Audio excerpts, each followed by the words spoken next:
கர்த்தருக்குள் அன்பான தேவ பிள்ளைகளே, ஆண்டவரும் இரட்சகருமாகிய இயேசுவின் நாமத்தில் உங்களுக்கு என் அன்பின் வாழ்த்துக்கள்.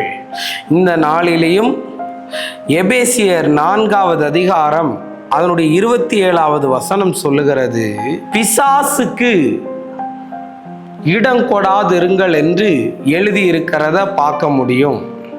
நம்ம சொல்லுவோம்ல, நம்ம ஊர்ல இருக்க உட்கார இடம் கொடுத்தா படுக்கிறதுக்கு இடம் கேட்குறான் அப்படின்னு நம்ம சொல்ற மாதிரி, இன்னைக்கு பிசாசுக்கு முதல்ல நீங்க இடம் கொடுக்க கூடாது. நீங்க அவனுக்கு இடம் கொடுத்துட்டீங்கன்னா அவனுக்கு உங்களுக்கே இடம் இல்லாத அளவுக்கு எல்லாத்தையும் அவன் ஆக்குப்பை பண்ணிடுவான்.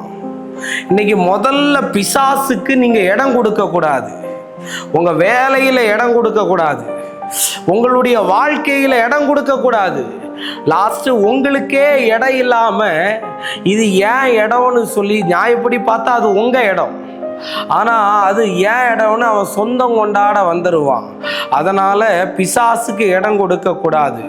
1 பேதுரு 5:9 ஆண்டவர் சொல்லி இருக்கிறாரு, பிசாசுக்கு எதிர்த்து நிற்கணுமா. ஆமா, பிசாசுக்கு காம்ப்ரமைஸே பண்ணக்கூடாது. நாய் பார்த்துருக்கீங்களா? நீங்க ஓடும்போது அதுவும் ஓடிக்கிட்டே இருக்கும், நீங்க நின்றுட்டீங்கன்னா அதுவும் நிற்கும். நீங்க எத்தனை நாள் தான் பிசாசை பார்த்து ஓடுவீங்க? நீங்க அதுக்கு எதிர்த்து நிற்க வேண்டும் பிள்ளைகளே. அந்த பிசாசை எதிர்த்து நிற்கணும் இயேசுவின் நாமத்தினால.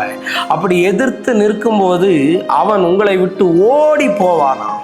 நின்று கொண்டிருக்கிறவன், பார்த்து சிரித்து கொண்டு இருக்கிறவன், உட்கார்ந்து இருக்கிறவன் எல்லாம் நீங்க எதிர்க்க ஆரம்பிச்சிட்டீங்கன்னா அவன் ஓடி போவான். லூக்கா 10:17 சீஷர்கள் பிசாசுகளை துரத்தினார்கள் என்று எழுதியிருக்கிறது. வானத்திலிருந்து ஓ அப்பா நட்சத்திரத்தை போல் அவன் கீழே விழுந்தான் என்று பைபிள்ல எழுதியிருக்கு. அப்ப நீங்க பிசாசை துரத்தணும், கூடவே வச்சிருக்க கூடாது. அப்பால போ சாத்தானேன்னு நீங்க விரட்டும் போது இயேசுவை விட்டு அவன் விலகி போனான். அந்த மாதிரி முதல்ல இடம் கொடுக்க கூடாது, 2வது எதிர்க்கணும், 3வது துரத்தணும். இப்படி நீங்க இருந்தீங்கன்னா பிசாசை ஜெயிக்கலாம். கர்த்தர் பெரிய காரியத்தை செய்வாரு. நம்ம ஜெபம் பண்ணுவோம். அன்பான நல்ல ஆண்டவரே, இந்த நேரத்துக்காக நன்றி சொல்றேன். உம்முடைய கிருபை எங்களோடு கூட இருக்கட்டும்.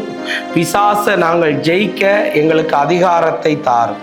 இயேசுவின் நாமத்தில் வேண்டுகிறேன் நல்ல பிதாவே. ஆமேன், ஆமேன், ஆமேன். God bless you. கர்த்தர் உங்களை ஆசீர்வதிப்பார்.